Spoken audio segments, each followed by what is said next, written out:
আল্লাহু লা ইলাহা ইল্লা হুয়াল হাইয়ুল কাইয়্যুম লা তাকুযুহু সিনাতু ওয়ালা নাওম লাহু মা ফিস সামাওয়াতি ওয়া মা ফিল আরদি মান জাল্লাই ইয়াশফাউ ইনদাহু ইল্লা বিইযনিহি ইয়ালামু মা বাইনা আইদিহিম ওয়া মা খালফাহুম ওয়া লা ইউহিতুনা বিশাইয়্যিম মিন ইলমিহি ইল্লা বিমা শাআ ওয়াসিয়া কুরসিয়ুহু সামাওয়াতি ওয়াল আরদু ওয়া লা ইয়াউদুহু হিফযুহুমা ওয়া হুয়াল আলিয়্যুল আযীম।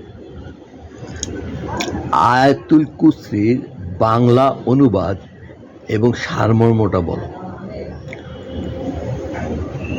আয়াতুল কুরসির বাংলা অনুবাদ হলো, আল্লাহ, তিনি ছাড়া কোনো উপাস্য নেই, তিনি চিরঞ্জীব, সবকিছুর ধারক, তাকে তন্দ্রাও স্পর্শ করতে পারে না এবং নিদ্রাও নয়।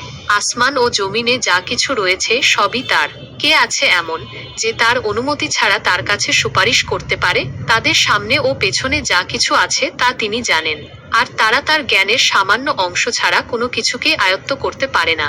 তার কুরসি, সিংহাসন, আসমান ও জমিন পরিবেষ্টন করে আছে, আর এগুলোকে সংরক্ষণ করা তার পক্ষে কঠিন নয়। আর তিনি সুউচ্চ, মহান। এই আয়াতের মূল বার্তা হলো আল্লাহর একত্ববাদ, ক্ষমতা এবং অসীম জ্ঞানের বর্ণনা। এটি আল্লাহর সার্বভৌমত্ব এবং মহত্বের কথা স্মরণ করিয়ে দেয়। আয়াতুল কুরসি পাঠ করে তোমার কেমন লাগলো? আয়াতুল কুরসি পাঠ করে আমার খুব ভালো লাগলো। এই আয়াতে আল্লাহর একত্ববাদ, ক্ষমতা এবং অসীম জ্ঞানের কথা বলা হয়েছে, যা সত্যিই হৃদয়স্পর্শী। এটি পাঠ করলে মনে এক ধরনের শান্তি অনুভূত হয়। আপনার কেমন লেগেছে? আমার ভালো লেগেছে, আলহামদুলিল্লাহ।